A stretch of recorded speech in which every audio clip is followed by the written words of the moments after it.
வணக்க மக்களே, இன்னைக்கு நாம என்ன பார்க்க போறோம்னா, வெறும் 2 பந்தில் 13 ரன்கள் இந்திய அணி த்ரில் வெற்றி. உலக சாதனை படைத்த ருத்ராஜ், அதாவது இந்திய கிரிக்கெட் அணியில் தற்போதைக்கு தலை சிறந்த ஆல்ரவுண்டர் என்றால் அது ஹர்திக் பாண்டியா தான்.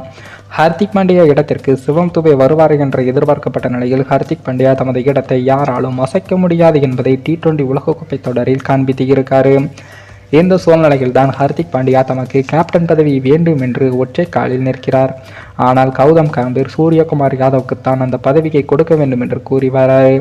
இந்த சூழ்நிலையில் தான் ஹர்திக் பாண்டியாவின் பணியை செய்வதற்காகத்தான் உழைத்து வருவதாக கூறியிருக்காரு 21 வயதான நிதிஷ்குமார் ரெட்டி. IPL தொடரில் SRH அணிக்காக கடந்த சீசனில் விளையாடி பேட்டிங்கில் 303 ரன்கள் குவித்து இருக்காரு. அவருடைய ஸ்ட்ரைக் ரேட் 142ஆகவும் இருக்கு.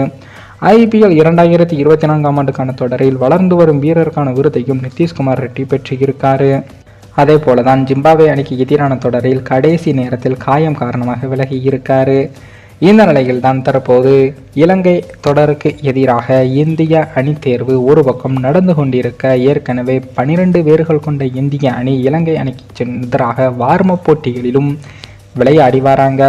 அப்படி நடைபெற்ற சமீபத்திய போட்டி ஒன்றில் முதலில் பேட்டிங் செய்த இலங்கை அணி 20 ஓவர்களின் முடிவில் 192 ரன்களையும் அடிக்க, அதன்பின் இதனை சேசிங் செய்ய களமிறங்கிய இந்திய அணியோ நன்றாக சேசிங் செய்து கடைசி ஓவரில் 19 ரன்கள் என்ற தேவை என்ற சூழலுக்கும் வந்து நிற்க, அப்போது அந்த ஓவரில் அபிஷேக் சர்மாவின் சொதப்பல் காரணமாக கடைசி 2 பந்தில் 13 ரன்கள் தேவை என்ற சூழலில் பேட்டிங் ஸ்ட்ரைக்கில் நின்றது நம்ம ருத்ராஜ் தான்.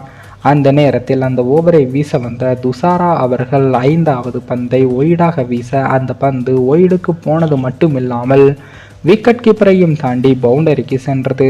அதனை அடுத்து அடுத்த 2 பந்திலும் ஒரு பவுண்டரி ஒரு சிக்ஸரை அடித்து இந்திய அணிக்கு த்ரில்லான வெற்றிக்கு தேடி கொடுத்து இருக்காரு நம்ம ருத்ராஜ்.